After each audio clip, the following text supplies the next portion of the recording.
Hi everyone, ಎಲ್ಲರೂ ಹೇಗಿದ್ದೀರಾ? ಎಲ್ಲರೂ ಚೆನ್ನಾಗಿದ್ದೀರಾ ಅಂತ ಅಂದ್ಕೊಂಡಿದ್ದೀನಿ. ಸೊ ಇವತ್ತು ವರಮಹಾಲಕ್ಷ್ಮಿ ಹಬ್ಬ ಹತ್ರ ಬರ್ತಾ ಇದೆ ಅಲ್ವಾ, ಹಾಗಾಗಿ ಕೆಲವೊಂದು ಐಟಮ್ಸ್ ಬೇಕಿತ್ತು, ಅದನ್ನು ತೊಗೊಂಬರೋಣ ಅಂತ ಹೇಳಿ ನಾವು ಸಿಟಿಗೆ ಹೋಗ್ತಾ ಇದ್ದೀವಿ. ಅದಕ್ಕೋಸ್ಕರ ನಾನು ಬೆಳಗ್ಗೆಯಿಂದ ವ್ಲಾಗ್ನ ಸ್ಟಾರ್ಟ್ ಮಾಡ್ತಾ ಇದ್ದೀನಿ. ಇದೊಂದು ಶಾಪಿಂಗ್ ವ್ಲಾಗ್ ಆಗಿರುತ್ತೆ. ಇವತ್ತು ಬೆಳಗ್ಗೆ ಖಾಲಿ ಹೊಟ್ಟೆಗೆ ನಾನು ನೀಮ್ ವಾಟರ್ನ ತೊಗೊಂಡಿದ್ದೀನಿ. ಹಾಗೆ ಬೆಳಗ್ಗೆ ತಿಂಡಿಗೆ ಅಂತ ಹೇಳಿ ಚಪಾತಿ ಮತ್ತು ಬೀಟ್ರೂಟ್ ಪಲ್ಯನ ಮಾಡಿದ್ದೆ. ಇದು ಕ್ಯಾರೆಟು, ಇದು ಚಪಾತಿ, ಇದು ದೋಸೆ. ಹೌದಾ? ಹಾಂ, ನಾನು ವಾಯ್ಸ್ ಓವರ್ ಕೊಡುವಾಗ ಪಾಪು ಕೂಡ ಜೊತೆಗೆ ಇದ್ದ, ಹಾಗಾಗಿ ವಿಡಿಯೋದಲ್ಲಿ ಪಿಕ್ಚರ್ ಏನು ಕಾಣ್ತಾ ಇದೆ ಅದನ್ನು ಅವನು ಎಕ್ಸ್ಪ್ಲೈನ್ ಮಾಡ್ತಾ ಇದ್ದಾನೆ. ಸೊ ತಿಂಡಿ ಎಲ್ಲ ತಿಂದ್ಕೊಂಡು ನಾನು ಮತ್ತು ನನ್ನ ತಂಗಿ ಇಬ್ಬರು ಕೂಡ MG ರೋಡ್ಗೆ ಹೋಗೋಣ ತುಮಕೂರಲ್ಲಿ ಅಂತೇಳಿ ಹೊರಟ್ವಿ. ಆಲ್ಮೋಸ್ಟ್ ನಾನು ಯಾವಾಗಲೂ ಹೋಗೋದು ಕರಣ್ ಟೆಕ್ಸ್ಟೈಲ್ಗೆ. ಬೇರೆ ಕಡೆನೂ ತೊಗೊಳ್ತೀನಿ, ನನಗೆ ಅಷ್ಟು ಇಷ್ಟ ಆಗಲ್ಲ. ಕರಣ್ಗೆ ಹೋಗ್ತಿದ್ದಂಗೆ ನನಗೆ ಆಲ್ಮೋಸ್ಟ್ ಒಂದು 15 ಮಿನಿಟ್ಸು ತಗೊಳ್ಳಲ್ಲ, ಬೇಗ ಸ್ಯಾರಿನ ತೊಗೊಂಡು ಬಂದುಬಿಡ್ತೀನಿ. ಎನಿ ಟೈಮ್ ಸ್ಯಾರಿ ತೊಗೊಳಕ್ಕೆ ಹೋದಾಗ ಹಿಂಗೆ ಹೋಗ್ತೀನಿ, ಇಷ್ಟ ಆಗುತ್ತೆ, ತೊಗೊಂಡು ಬಂದುಬಿಡ್ತೀನಿ. ತುಂಬ ಕಲೆಕ್ಷನ್ಸ್ನ ತೆಗ್ಸಿ ಹಾಕಿ ಎಲ್ಲ ಎಳೆದು ಅದೆಲ್ಲ ನೋಡಲ್ಲ. ಸೊ ಜಸ್ಟ್ ಹೋಗಿ ನೋಡ್ತಿದ್ದಂಗೆ ಫಸ್ಟ್ ನನಗೆ ಯಾವ್ದು ಇಷ್ಟ ಆಗುತ್ತೋ ಅದನ್ನು ನೋಡಿ ಸುಮ್ಮನೆ ಹಾಗೆ ಎತ್ಕೊಂಡು ಬಂದುಬಿಡ್ತೀನಿ. ಸೊ ಶಾಪಿಂಗ್ ಎಲ್ಲ ಮುಗಿಸ್ಕೊಂಡು ಹಾಗೆ ಬರ್ತಾ ಸ್ವಲ್ಪ ಏನಾದರೂ ತಿನ್ಕೊಂಬರೋಣ ಸ್ನ್ಯಾಕ್ಸ್ ಅಂತ ಹೇಳಿ ಅಲ್ಲೇ MG ರೋಡಲ್ಲೇ ಒಂದು ಶಾಪ್ ಇದೆ, ಅಲ್ಲಿಗೆ ಹೋಗಿ ನಮ್ಗೆ ಏನೇನು ಇಷ್ಟನೋ ಅದನ್ನೆಲ್ಲ ತಿಂದ್ಕೊಂಡು ಹಾಗೆ ಮಾತಾಡಿಕೊಂಡು ಸ್ವಲ್ಪ ಟೈಮ್ ಪಾಸ್ ಮಾಡಿ ಅಲ್ಲಿಂದ ಇನ್ನೂ ಕೆಲವೊಂದು ಐಟಮ್ಸ್ ಎಲ್ಲ ಬೇರೆ ಏನೇನೋ ತಗೊಳ್ಳೋದಿತ್ತು, ಅಲ್ಲಿಗೆಲ್ಲ ಹೋಗಿ ಎಲ್ಲನೂ ತೊಗೊಂಡು ಬಂದ್ವಿ. ಅಂದರೆ ತುಂಬ ಜಾಸ್ತಿ ಐಟಮ್ಸ್ ಏನು ತೊಗೊಳಕ್ಕೆ ಹೋಗಿಲ್ಲ, ಎಲ್ಲ ಆಲ್ಮೋಸ್ಟ್ ನನ್ನ ಹತ್ರನೇ ಇದ್ದಿದ್ದರಿಂದ ಕೆಲವೊಂದು ರೇರ್ ಸ್ವಲ್ಪ ಬೇಕಾಗಿರೋಂತಹ ಐಟಮ್ಸ್ನ ಮಾತ್ರ ತೊಗೊಂಡು ಬಂದಿದ್ದೀನಿ. ತುಂಬ ತೊಗೊಂಡ್ಲಿಲ್ಲ ಅಂದ್ರೂ ನಾನು ಬೆಳಗ್ಗೆ 11:30ಗೆ ಮನೆಯಿಂದ ಹೊರಟಿದ್ದಕ್ಕೆ ಈವ್ನಿಂಗ್ 4 ಆಗಿತ್ತು ನಾವು ಮನೆಗೆ ಬರೋ ಅಷ್ಟೊತ್ತಿಗೆ. ಶಾಪಿಂಗ್ ಎಲ್ಲ ಮುಗಿಸ್ಕೊಂಡು ಹಾಗೆ ಓಡಾಡಿಕೊಂಡು ಅಲ್ಲೆಲ್ಲ ನಾವು ಹೆಣ್ಮಕ್ಳು ಅಂದರೆ ಹಂಗೆ ಅಲ್ವಾ, ಸುಮ್ಮನೆ ತೊಗೊಳ್ಲಿಲ್ಲ ಅಂದರೂ ಅಲ್ಲಿ ನೋಡ್ಕೊಂಡು ಓಡಾಡ್ತಿರ್ತೀವಿ. ಜಸ್ಟ್ ಹಾಗೆ MG ರೋಡೆಲ್ಲ ಸುತ್ತಾಡಿಕೊಂಡು ಹಾಗೆ ಮಂಡಿಪೇಟೆಗೆ ಹೋಗಬೇಕಿತ್ತು, ಅಲ್ಲೂ ಕೂಡ ಹೋಗಿ ಕೆಲವೊಂದು ಐಟಮ್ಸ್ ಬೇಕಿತ್ತು, ಅಲ್ಲೂ ಕೂಡ ತೊಗೊಂಡು ಈಗ ಮನೆಗೆ ಹೋಗ್ತಾ ಇದ್ದೀವಿ. ಮನೆಗೆ ಹೋಗಿ ಸ್ವಲ್ಪ ಹೊತ್ತು ಫ್ರೆಶ್ ಅಪ್ ಆಗಿ, ಅಂದರೆ ಹೊರಗಡೆ ಹೋಗಿ ಬಂದಿದ್ದೆ ಅಲ್ವಾ, ಸ್ವಲ್ಪ ಡಿಸ್ಟರ್ಬೆನ್ಸು, ತಲೆ ಬೇರೆ ನೋವ್ತಾ ಇತ್ತು, ಹಾಗಾಗಿ ಬರ್ತಿದ್ದಾಗೆ ಒಂದು ಸ್ವಲ್ಪ ಕಾಫಿನ ಮಾಡಿಕೊಂಡೆ. ಕಾಫಿ ಮಾತ್ರ ನಂಗೆ ಡೈಲಿ ಒನ್ ಟೈಮ್ ಆದರೂ ಇರಲೇಬೇಕು, ಅಡಿಕ್ಟ್ ಆಗಿಬಿಟ್ಟಿದ್ದೀನಿ ಕಾಫಿಗೆ. ಗಟ್ಟಿ ಹಾಲು ಹಾಕ್ಕೊಂಡು ಸ್ವಲ್ಪ ಆರ್ಗ್ಯಾನಿಕ್ ಬೆಲ್ಲ ಹಾಕ್ಕೊಂಡು ಸ್ಟ್ರಾಂಗಾಗಿ ಕಾಫಿ ಪುಡಿ ಹಾಕ್ಕೊಂಡ್ರೆ ಎಷ್ಟು ಚೆನ್ನಾಗಿರುತ್ತೆ, ತಲೆನೋವೆಲ್ಲ ಹಾಗೆ ಮಾಯ ಆಗೋಗ್ಬಿಡುತ್ತೆ. Hi everyone, so welcome back to our new vlog. ಇವತ್ತು ನಾನು ತುಮಕೂರಿಗೆ MG ರೋಡ್ಗೆ ಶಾಪಿಂಗ್ ಹೋಗಿದ್ದೆ ವರಮಹಾಲಕ್ಷ್ಮಿಗೆ ಅಂತ ಹೇಳಿಬಿಟ್ಟು. ಸೊ ನಾನು ಏನೇನು ತಂದಿದ್ದೀನಿ ಅಂತ ಪಟ ಅಂತ ತೋರಿಸ್ಕೊಂಡು ಹೋಗ್ತೀನಿ. ಆ್ಯಕ್ಚುಲಿ ಲಕ್ಷ್ಮಿಗೆ ಆಲ್ಮೋಸ್ಟು ನನ್ನ ಹತ್ರ ಎಲ್ಲ ಐಟಮ್ಸು ಇದೆ, ಎಲ್ಲ ಅಂದರೆ ಫೇಸು ಡೆಕೋರೇಷನ್ಸ್ ಐಟಮ್ಸು, ಆಮೇಲೆ ಮೇನ್ ಸೀರೆ ಒಂದೇ ತರಬೇಕಾಗಿದ್ದು, ಇನ್ನೆಲ್ಲ ಆಲ್ಮೋಸ್ಟ್ ನನ್ನ ಹತ್ರ ಹ್ಯಾಂಡ್ಸ್ ಆಗಿರ್ಬೋದು, ಲೆಗ್ಸ್ ಆಗಿರ್ಬೋದು ಎಲ್ಲ ಇದೆ. ಹಾಗಾಗಿ ಜಸ್ಟ್ ಮೇಲೆ ಮೇಯ್ನ್ ಏನೇನು ಬೇಕೋ ಅದನ್ನು ಮಾತ್ರ ತೊಗೊಂಡು ಬಂದಿದ್ದೀನಿ. ನಿಮ್ಗೆ ಒಂದೊಂದೇ ತೋರಿಸ್ತಾ ಹೋಗ್ತೀನಿ. ನನಗೆ ಆ ಹೇರ್ ಸ್ಟೈಲ್ ಇಷ್ಟ ಆಗಲಿಲ್ಲ ಗೈಸ್, ಚೆನ್ನಾಗಿ ಕಾಣ್ತಿರ್ಲಿಲ್ಲ ನನ್ನ ಕ್ಯಾಮ್ರಾದಲ್ಲಿ. ಫಸ್ಟ್ ಸ್ಯಾರಿ ನೋಡಿದ್ರೇನಾ, ನಾನೀಗ 3 ಸೀರೆ ತಂದಿದ್ದೀನಿ. 2 ಟೆಂಪಲಲ್ಲಿರೋ ದೇವ್ರುಗಳಿಗೆ ಕೊಡೋಕ್ಕೆ ಅಂತ, ಇನ್ನೊಂದು ಮನೇಲಿ ಲಕ್ಷ್ಮಿ ಗುಡಿಸೋಕೆ ಅಂತ ಹೇಳಿ. ನಿಂಬೆಹಣ್ಣಿನ ದೀಪ ಹಚ್ತಾ ಇದ್ದೆ ಅಲ್ವಾ, ಅದು ಕೂಡ ಮುಗ್ದಿದೆ, ಹಾಗಾಗಿ ಅಲ್ಲಿಗೆ ಸೀರೆ ಕೊಡಿಸ್ಬಿಟ್ಟು ಅಭಿಷೇಕ ಮಾಡಿಸೋಣ ಅಂತೇಳಿ ಅದಕ್ಕೊಂದು ಸೀರೆ ತಗೊಂಡೆ. ಅದ್ರ ಜೊತೆಗೆ ಇನ್ನೊಂದು ಲಕ್ಷ್ಮೀ ದೇವರು, ಲಾಸ್ಟ್ ಇಯರ್ ವರಮಹಾಲಕ್ಷ್ಮಿಗೆ ಅಭಿಷೇಕ ಮಾಡಿಸಿದ್ದೆ ಲಕ್ಷ್ಮೀ ದೇವ್ರ ದೇವಸ್ಥಾನದಲ್ಲಿ, ಹಾಗಾಗಿ ಈ ವರ್ಷನೂ ಮಾಡಿಸ್ಬಿಡೋಣ ಅಂತೇಳಿ ಅದಕ್ಕೊಂದು ಇನ್ನೇನು ಅಂತ ಅದಕ್ಕೊಂದು ಸ್ಯಾರಿ ತಗೊಂಡೆ. ಮನೆಯಲ್ಲಿ ಲಕ್ಷ್ಮಿ ಗುಡ್ಸೋಕ್ಕೆ ಅಂತ ಸೀರೆ ತಗೊಂಡಿದ್ದೀನಿ. 3 ಒನ್ ಬೈ ಒನ್ ತೋರಿಸ್ತಾ ಹೋಗ್ತೀನಿ. ನಾನು ಮನೆಗೆ ಯಾವುದನ್ನು ತಗೊಂಡಿದ್ದೀನಿ ಅನ್ನೋದನ್ನು ನೀವು ಸೆಲೆಕ್ಟ್ ಮಾಡಿ ಕಮೆಂಟ್ ಮಾಡಬೇಕಾಯ್ತಾ. ಫಸ್ಟ್ ಒಂದು ತೋರಿಸ್ತೀನಿ.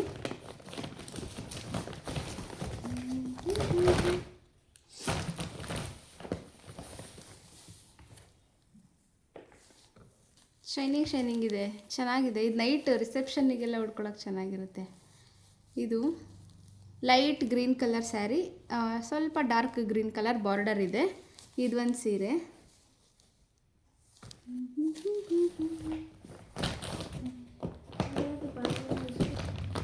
ಈಗ ನೆಕ್ಸ್ಟ್ ಸೀರೆ.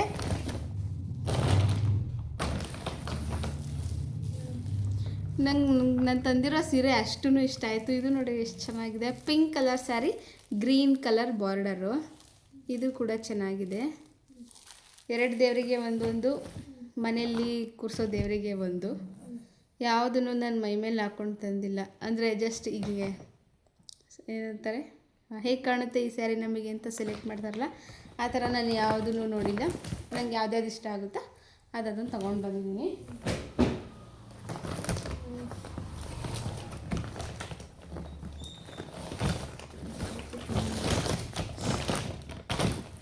ನೆಕ್ಸ್ಟ್ ಒಂದು ಸೀರೆ. ಇದು ಕನಕಾಂಬ್ರ ಕಲರ್ ಇದೆ. ವಿಡಿಯೋದಲ್ಲಿ ಸ್ವಲ್ಪ ಪಿಂಕ್ ಕಾಣಿಸ್ತಿದೆ. ಇದು ಕೂಡ ಲೈಟ್ ಬ್ಲೂ ಇದೆ. ಸೇಮ್ ಆ್ಯಸ್ ಇಟ್ ಈಸ್ ಅದೇ ಕಲರೇ ಕಾಣ್ತಿದೆ ವಿಡಿಯೋದಲ್ಲೂ. ಇದು ಒಂದು ಸೀರೆ.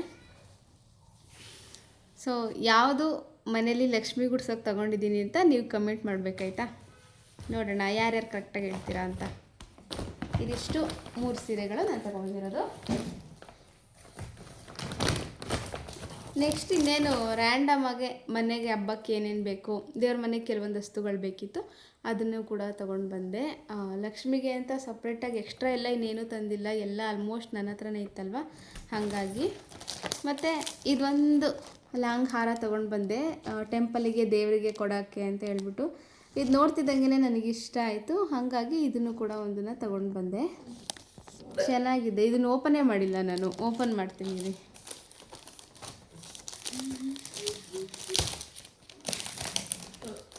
ಹೇಗಿದೆ ಅಮ್ಮ ಇದು? ಚೆನ್ನಾಗಿದೆ. ನಾನು ಸರ ತಿಂತಾ ಇರೋದು. ನಾನು ಚೆನ್ನಾಗಿದ್ದೀನಾ? ಅದಕ್ಕೆ ಅದು ನಂತರನೇ ಚೆನ್ನಾಗೈತೆ.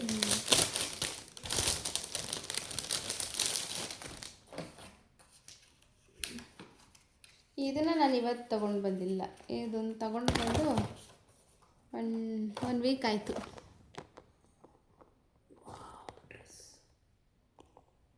ಚೆನ್ನಾಗಿದೆ. ನಾವು ಹಾಕ್ಕೊಳ್ತೀವಲ್ಲ ಆ ಥರ ಸರದ್ಕಿನ್ನ ದೇವ್ರಿಗೆ ಆ ಶಿಲೆ ವಿಗ್ರಹದ ಮೇಲೆ ಈ ಥರದನ್ನು ಹಾಕಿದ್ರೆ ಚೆನ್ನಾಗಿ ಕಾಣುತ್ತೆ. ಜಸ್ಟ್ ನೋಡ್ತಿದ್ದಂಗೆ ಇಷ್ಟ ಆಯಿತು, ಎತ್ಕೊಂಡು ಬಂದೆ. ಚೆನ್ನಾಗಿದೆ. ಆ ಸ್ಯಾರಿ ಜೊತೆಗೆ ಇದೊಂದನ್ನು ಕೊಟ್ಬಿಡಬೇಕು. Next one. ಪ್ರತಿ ವರ್ಷವೂ ಅರಿಶಿನ ಕೊಂಬು ಕಟ್ಟಿದ್ದೆ. ಅದಕ್ಕೆ ಈ ಸಲ ಜಸ್ಟ್ ನಾನು ಅಂದ್ಕೊಂಡಿದ್ದೆ ಚಿನ್ನದ್ದು ಒಂದೇ ಒಂದು ಲಕ್ಷ್ಮೀ ತಾಳಿ ಮಾಡಿಸ್ಬೇಕು ಅಂತ. ಬಟ್ ಚಿನ್ನದ ರೇಟು ಅಷ್ಟೊಂದು ಆಕಾಶಕ್ಕೆ ಗಗನಕ್ಕೆ ಏರ್ಬಿಟ್ಟಿದೆ. ಹಂಗಾಗಿ ಆರ್ಟಿಫಿಷಿಯಲೇ ತಗೊಂಡು ಬಂದಿದ್ದೀನಿ. ಈಗ ನೋಡೋಣ, ನೆಕ್ಸ್ಟ್ ಏನಾದರೂ ಮುಂದಕ್ಕಾದರೆ ಬೇಕಾದರೆ ಗೋಲ್ಡ್ ತಗೊಳ್ಳೋಣ ಅಂಥೇಳಿ ಇವಾಗ ಜಸ್ಟ್ ಸದ್ಯಕ್ಕಿರಲಿ ಅಂತೇಳಿ ಇದನ್ನು ತೊಗೊಂಡಿದ್ದೀನಿ. ಇದಕ್ಕೆ ಅರಿಶಿನ ದಾರನ ಕಟ್ಟೋಣ ಅಂತ ಅಂದ್ಕೊಂಡಿದ್ದೀನಿ. ಇದೊಂದು.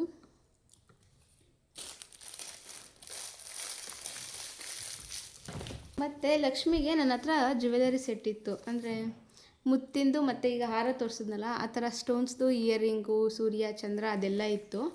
ಅದ್ರ ಜೊತೆಗೆ ಮೂಗುತಿ ತೊಗೊಂಡಿದ್ದೆ ಒಂದು. ಅದು ಕಳೆದೋಗ್ಬಿಟ್ಟಿತ್ತು. ಯಾವಾಗಲೂ ವಾಶ್ ಮಾಡೋಕ್ಕೆ ಅಂತ ತೆಗ್ದಾಗ ಅದನ್ನು ಡೈಲಿ ಯೂಸ್ ಮಾಡ್ತೀನಿ.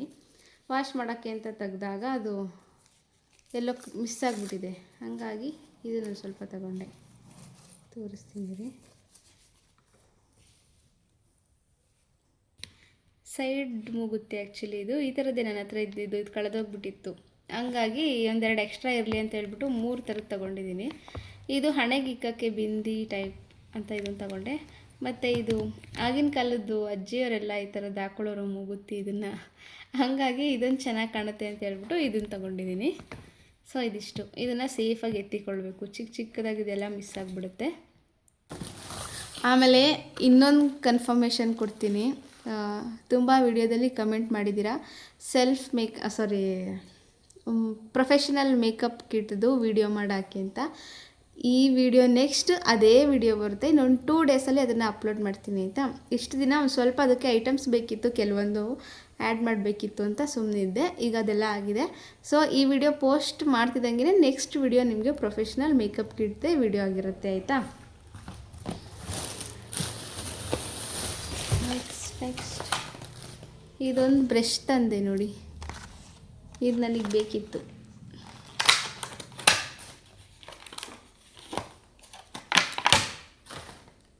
ಫೋರ್ ಇನ್ ಒನ್ ಚೆನ್ನಾಗಿದೆ.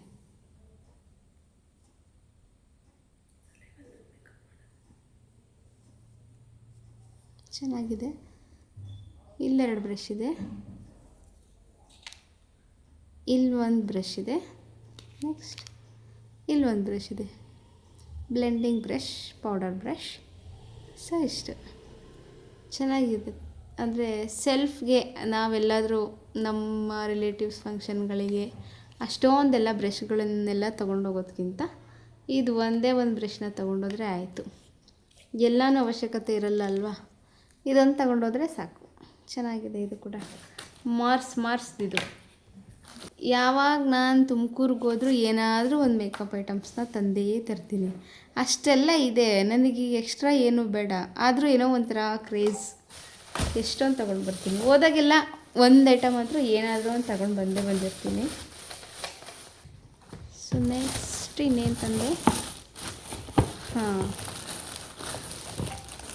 ತೋರಿಸ್ಬಿಡ್ತಿದ್ದೆ ಇವಾಗ ಈ ಬಳೆ ಗೊತ್ತಾಗ್ಬಿಡೋದು. ಸ್ಯಾರಿ ಯಾವುದು ಅಂತ ಕಂಡಿಡ್ಬಿಡ್ತಿದ್ರಿ, ಮಿಸ್ಸಾಗಿ ಬಳೆ ತೋರಿಸೋಣ ಅಂತ ಎತ್ಕೊಂಡೆ. ಸೊ ವರಮಹಾಲಕ್ಷ್ಮಿಗೆ ಲಕ್ಷ್ಮಿಗೆ ಹಾಕಿದ್ದಿನೇ ನೋಡಿ, ಜಸ್ಟ್ ಮಿಸ್ ಆಗೋಯ್ತು ಗೈಸ್. ಇಲ್ಲಾಂದರೆ ಆರಾಮಾಗಿ ಕಂಡುಹಿಡಿದ್ಬಿಡ್ತಿದ್ರಿ ಯಾವ ಸೀರೆ ಅಂತ ಹೇಳ್ಬಿಟ್ಟು. ಮತ್ತು ಇದು ಹಸಿರು ಬಳೆ, ಅರಿಶಿನ ಕುಂಕುಮಕ್ಕೆ ಬರ್ತಾರಲ್ಲ ಅವರಿಗೆ ಅಂತ ಹೇಳ್ಬಿಟ್ಟು ಇದೊಂದು ಫುಲ್ ರೌಂಡು.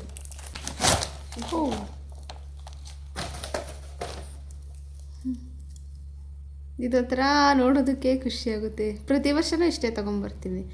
ಲಕ್ಷ್ಮಿಗೆ ಸ್ಯಾರಿ ಮ್ಯಾಚಿಂಗ್ ತಂದ್ರೂ ಹಸಿರು ಬಳೆ ಹಾಕಿದ್ರೆ ಶ್ರೇಷ್ಠ ಅಂತ ಹೇಳ್ಬಿಟ್ಟು ಇದನ್ನು ತರ್ತೀನಿ. ಮತ್ತು ದೇವ್ರುಗಳಿಗೆಲ್ಲ ಕೊಡೋಕ್ಕೂ ಬೇಕಾಗುತ್ತೆ. ಮತ್ತು ಅರಿಶಿನ ಕುಂಕುಮಕ್ಕೆಲ್ಲ ಬರ್ತಾರಲ್ಲ ಅವರಿಗೂ ಕೂಡ ಕೊಡೋಕ್ಕೆ ಬೇಕು ಅಂತ ಹೇಳ್ಬಿಟ್ಟು ಪ್ರತಿ ವರ್ಷವೂ ಇಷ್ಟನ್ನೇ ತಗೊಂಡು ಬರ್ತೀನಿ. ಸೊ ಇದು ಒಂದು ಸೆಟ್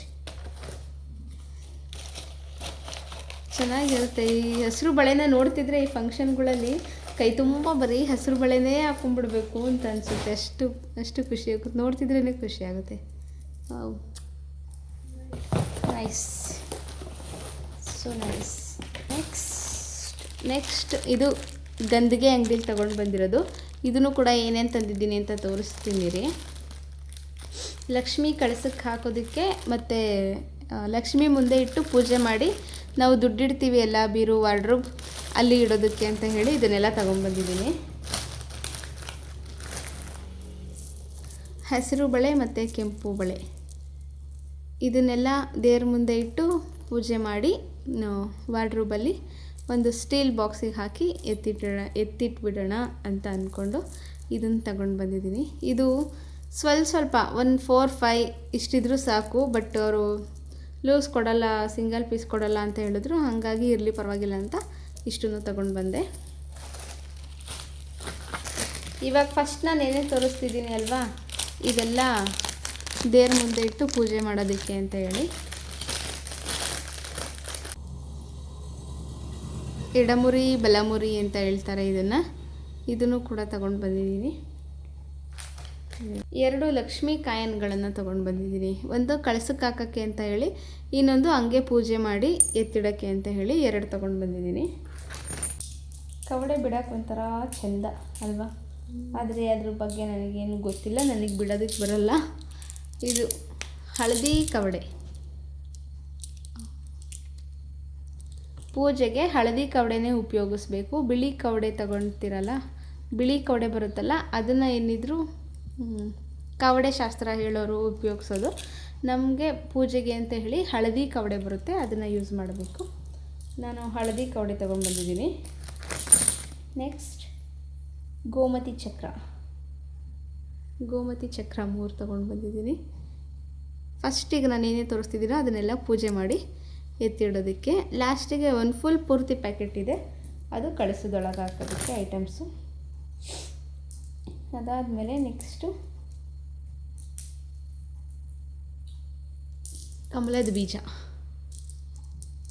ಕಮಲದ ಬೀಜನೂ ಸಹ ಒಂದು 10 ತಗೊಂಡು ಬಂದಿದ್ದೀನಿ. ಇದು ಮತ್ತು ಇದು ಕೆಂಪು ಗುಲಗಂಜಿ, ಬಿಳಿ ಗುಲಗಂಜಿ ಅಂತ ಹೇಳಿ, ಮತ್ತು ಬಿಳಿ ಗುಲಗಂಜಿ ಅಂತ ಹೇಳಿ ಇದನ್ನು ಕೂಡ ಒಂದು 10 ತಗೊಂಡು ಬಂದಿದ್ದೀನಿ. ಗಂಧಿಗೆ ಅಂಗಡಿಲಿ ಆರಾಮಾಗಿ ಸಿಕ್ಬಿಡುತ್ತೆ ನಮಗಿದು.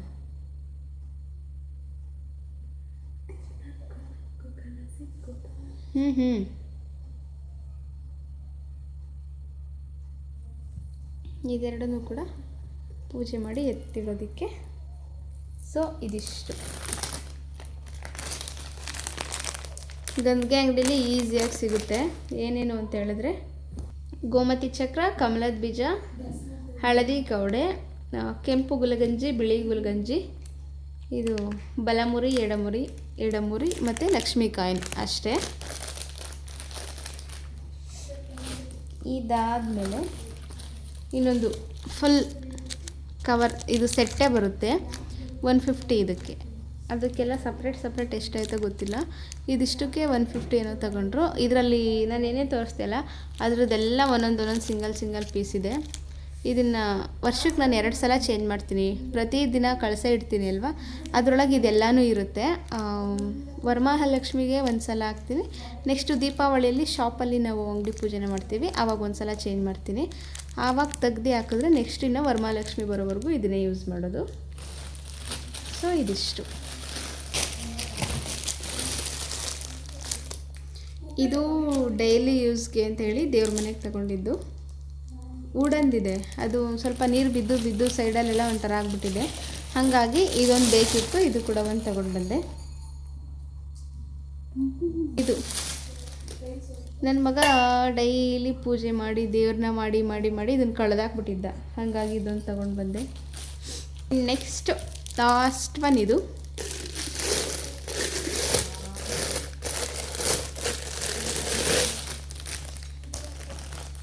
ಇದು ನನ್ನ ಹತ್ರ ಸೇಮ್ ಇದೆ, ಬೆಳ್ಳಿದಿದೆ, ಬಟ್ ಇನ್ನೊಂದು ಬೇಕಿತ್ತು ನನಗೆ, ಹಂಗಾಗಿ ಇದನ್ನು ಕೂಡ ತೊಗೊಂಡು ಬಂದೆ. ಸೊ ವೆಯ್ಟ್ ಚೆನ್ನಾಗಿದೆ, ಗಟ್ಟಿ ಇದೆ. ಓಕೆ, ಬೆಳ್ಳಿದಿದೆ, ಪೂಜೆಗೆ ಅಂತ ಬೆಳ್ಳಿದು ತೊಗೊಂಬಂದಿದ್ದೀವಿ. ಬಟ್ ಇದು ಇನ್ನೊಂದು ಬೇಕಿತ್ತು ನನಗೆ, ಇಂಥದ್ದು ಎರಡು ಬೇಕಿತ್ತು. ಹಂಗಾಗಿ ಅದೊಂದಿರಲಿ, ಅದ್ರ ಜೊತೆಗೆ ಇದೊಂದಿರಲಿ ಅಂತೇಳಿ ಇದನ್ನು ಕೂಡ ತಗೊಂಡು ಬಂದೆ. ಸೊ ಇಷ್ಟೇ ವರಮಹಾಲಕ್ಷ್ಮಿಗೆ ನಾನು ಈ ಸಲ ಶಾಪಿಂಗ್ ಮಾಡಿರೋದು. ಆಲ್ಮೋಸ್ಟ್ ಎಲ್ಲ ಇದೆ, ಹಾಗಾಗಿ ನಾನು ಜಾಸ್ತಿ ಏನೂ ತೊಗೊಳೋದಕ್ಕೆ ಹೋಗಿಲ್ಲ. ಇನ್ನು ಇದು ಸಂಜೆ ವರಮಹಾಲಕ್ಷ್ಮಿಗೆ ಈ ಸಲ ಧಾನ್ಯದ್ದು ಬೆಳೆ ಬರೋ ಥರ ಒಂದು ಸ್ವಲ್ಪ ಥೀಮಲ್ಲಿ ಮಾಡೋಣ ಅಂತ ಹೇಳಿಬಿಟ್ಟು ನಾನಿಲ್ಲಿ ಹೊಲದಿಂದ ಒಂದು ಸ್ವಲ್ಪ ಮಣ್ಣನ್ನು ತರಿಸಿದ್ದೆ. ಅದಕ್ಕೆ ರಾಗಿನ ಹಾಕ್ತಾಯಿದ್ದೀನಿ. ರಾಗಿ ಪೈರು ಬರೋದಕ್ಕೆ ಆಲ್ಮೋಸ್ಟ್ ಒಂದು 15 ಡೇಸ್ ಆದರೂ ಬೇಕು ಅಲ್ವಾ. ಇವತ್ತಿಗೆ ಒಂದು 15-16 ಡೇಸ್ ಅಂದರೂ ಟೈಮ್ ಇದೆ. ಹಾಗಾಗಿ ಒಂದು ಸ್ವಲ್ಪ ಚೆನ್ನಾಗಿ ಬಂದಿರುತ್ತೆ, ಉದ್ದುದ್ದ ಬಂದಿರುತ್ತೆ ಅಂತ ಹೇಳಿಬಿಟ್ಟು ನನಗೆ ಮಧ್ಯ ಗ್ಯಾಪ್ ಇರಬೇಕಿತ್ತು, ಸೆಂಟರಲ್ಲಿ ಏನಾದರೂ ಇಡೋದಕ್ಕೆ. ಸುತ್ತ ಪೈರು ಬಂದರೆ ಚೆನ್ನಾಗಿರುತ್ತೆ ಅಂತೇಳಿ ಬರೀ ಸುತ್ತ ಮಾತ್ರ ಹಾಕ್ಕೊಳ್ತಾ ಇದ್ದೀನಿ. ಸೊ ಹೀಗೇನ ಹಾಕೋದು ಅಂತ ನನಗೆ ಗೊತ್ತಿಲ್ಲ. ಸೊ ನಿಮ್ಗೆ ಯಾರಿಗಾದರೂ ಗೊತ್ತಿದ್ದು ನಾನು ಮಿಸ್ಟೇಕ್ ಮಾಡಿದರೆ ಸೊ ಸಾರಿ. ಸೊ ನನಗೆ ಹೆಂಗೆ ಗೊತ್ತೋ ನಾನು ಆ ಥರ ಮಾಡ್ತಾಯಿದ್ದೀನಿ. ಈ ಸಲ ಲಾಸ್ಟ್ ಟೈಮ್ ಮಾಡಿದ್ದೆ, ಬಟ್ 1 ವೀಕ್ ಇದ್ದಾಗ ಮಾಡಿದ್ದೆ, ಅದು ಬರಲೇ ಇಲ್ಲ. ಹಾಗಾಗಿ ಈಗ ಒಂದು 15 ಡೇಸ್ ಮುಂಚೆನೇ ಹಾಕ್ತಾಯಿದ್ದೀನಿ. ಮಣ್ಣೆಲ್ಲ ಹಸಿ ಇತ್ತು, ಅದಕ್ಕೋಸ್ಕರ ಜಸ್ಟ್ ಸ್ಪ್ರೇ ಮಾಡ್ತಾಯಿದ್ದೀನಿ ಅಷ್ಟೇನೆ. ಇನ್ನು ಸಂಜೆವರೆಗೂ ಇಷ್ಟೆಲ್ಲ ಕೆಲಸ ಮುಗೀತು. ಈಗ ನೈಟ್ ಊಟಕ್ಕೆ ಏನಾದರೂ ಮಾಡ್ಕೊಳ್ಳೋಣ ಅಂಥೇಳಿ ಮಧ್ಯಾಹ್ನ ನುಗ್ಗೆಕಾಯಿ ಸಾಂಬಾರನ್ನ ಮಾಡಿದ್ದೆ. ಅದಕ್ಕೆ ಈಗ ಸೈಡ್ ಡಿಶ್ ಆಗಿ ನುಗ್ಗೆಕಾಯಿ ಡ್ರೈ ಫ್ರೈನ ಮಾಡೋಣ ಅಂತ ಹೇಳಿಬಿಟ್ಟು ನುಗ್ಗೆಕಾಯಿನ ನೀಟಾಗಿ ಬಿಡಿಸ್ಕೊಂಡು ಸೋಸ್ಕೊಂಡು ಹೆಚ್ಕೊಳ್ತಾ ಇದ್ದೀನಿ. ಸಾಂಬಾರೆಲ್ಲ ಇತ್ತು. ನುಗ್ಗೆಕಾಯಿ ಸಾಂಬಾರಲ್ಲಿ ಎಲ್ಲ ಕದ್ರೋಗ್ಬಿಟ್ಟಿರುತ್ತೆ ಅಲ್ವಾ, 1 ಟೈಮ್ಗೆ ಅಷ್ಟೇ ಅದು. ಹಾಗಾಗಿ ಸ್ವಲ್ಪ ಹಾಕಿ ಮಾತ್ರ ಸಾಂಬಾರು ಮಾಡಿದ್ದೆ. ಈಗ ಸೈಡ್ ಡಿಶ್ ಅಂತ ಹೇಳಿಬಿಟ್ಟು ಡ್ರೈ ಫ್ರೈನ ಮಾಡ್ಕೊಳ್ತಾ ಇದ್ದೀನಿ. ಸೊ ನೀವು ಕೂಡ ಒಂದು ಸಲ ಟ್ರೈ ಮಾಡಿ ನೋಡಿ, ಇದು ತುಂಬ ಚೆನ್ನಾಗಿರುತ್ತೆ ಟೇಸ್ಟ್. ಇದು ಫಸ್ಟ್ ಟೈಮ್ ನಾನು ಟ್ರೈ ಮಾಡಿದ್ದು. ಚೆನ್ನಾಗಿ ಬಂದರೆ ವಿಡಿಯೋ ಅಪ್ಲೋಡ್ ಮಾಡೋಣ, ಇಲ್ಲಾಂದರೆ ಬೇಡ ಅಂತ ಅಂದ್ಕೊಂಡಿದ್ದೆ. ಬಟ್ ಚೆನ್ನಾಗಿತ್ತು ಟೇಸ್ಟು, ಹಾಗಾಗಿ ನಿಮಗೂ ಕೂಡ ಶೇರ್ ಮಾಡ್ತಾ ಇದ್ದೀನಿ. ಫಸ್ಟಿಗೆ ನಾನಿಲ್ಲಿ ನುಗ್ಗೆಕಾಯಿ ಸಿಪ್ಪೆನೆಲ್ಲ ತೆಗೆದು ನೀಟಾಗಿ ಸೋಸ್ಕೊಂಡು ಒಂದು 20ರಿಂದ 25 ನಿಮಿಷ ನೀರಲ್ಲಿ ಬಾಯ್ಲ್ ಮಾಡ್ಕೊಳ್ತಾ ಇದ್ದೀನಿ. ಒಂದು ಮುಕ್ಕಾಲು ಭಾಗ ನುಗ್ಗೆಕಾಯಿ ಬೆಂದಿರಬೇಕು, ಅಷ್ಟು ಬೇಯಿಸ್ಕೊಳ್ಬೇಕು. ಇನ್ನೊಂದು ಕಡೆ ಒಂದು ಬೌಲ್ಗೆ 2ರಿಂದ 3 ಸ್ಪೂನ್ ಆಗುವಷ್ಟು ಕಾರ್ನ್ಫ್ಲೋರ್ನ ಹಾಕ್ಕೊಂಡಿದ್ದೀನಿ. ಅದಕ್ಕೆ ಸ್ವಲ್ಪ ಗರಂ ಮಸಾಲ ಮತ್ತು ಸಾಂಬಾರು ಪೌಡರ್ನ ಹಾಕ್ಕೊಂಡಿದ್ದೀನಿ. ಅದ್ರ ನಂತರ ಜೀರಿಗೆ ಮತ್ತು ಮೆಣಸನ್ನು ಪುಡಿ ಮಾಡಿ ಹಾಕ್ಕೊಂಡು ಸ್ವಲ್ಪ ಧನಿಯಾ ಪುಡಿ ಹಾಕ್ಕೊಂಡಿದ್ದೀನಿ. ನಂತರ ರುಚಿಗೆ ಎಷ್ಟು ಬೇಕೋ ಅಷ್ಟು ಉಪ್ಪನ್ನ ನೋಡ್ಕೊಂಡು ಹಾಕ್ಕೊಳ್ಬೇಕು. ಯಾಕೆಂದರೆ ನೀರಲ್ಲಿ ನುಗ್ಗೆಕಾಯಿ ಬೇಯುವಾಗ ಅದಕ್ಕೊಂದು ಸ್ವಲ್ಪ ಉಪ್ಪನ್ನು ಆ್ಯಡ್ ಮಾಡ್ಕೊಂಡಿರಬೇಕು. ಹಾಗಾಗಿ ಸ್ವಲ್ಪ ಉಪ್ಪನ್ನು ಹಾಕ್ಕೊಂಡು ಸ್ವಲ್ಪನೇ ನೀರು ಹಾಕಿ ಚೆನ್ನಾಗಿ ಒಂದು ಸ್ವಲ್ಪ ಗಟ್ಟಿ ಬೋಂಡ ಹಾಕ್ತೀವಲ್ಲ ಅಷ್ಟು ಹದ ಬಂದರೆ ಸಾಕು. ಅಲ್ಲಿವರೆಗೂ ನೀಟಾಗಿ ನಾವು ಮಿಕ್ಸ್ ಮಾಡ್ಕೊಳ್ಬೇಕು. ಈಗ ನುಗ್ಗೆಕಾಯಿ ಬೆಂದಿರುತ್ತಲ್ಲ ಅದನ್ನೆಲ್ಲ ಸ್ಟ್ರೈನ್ ಮಾಡಿಕೊಂಡು ಒಂದು ಕಡೆ ಎತ್ತಿಟ್ಕೊಳ್ತಾ ಇದ್ದೀನಿ.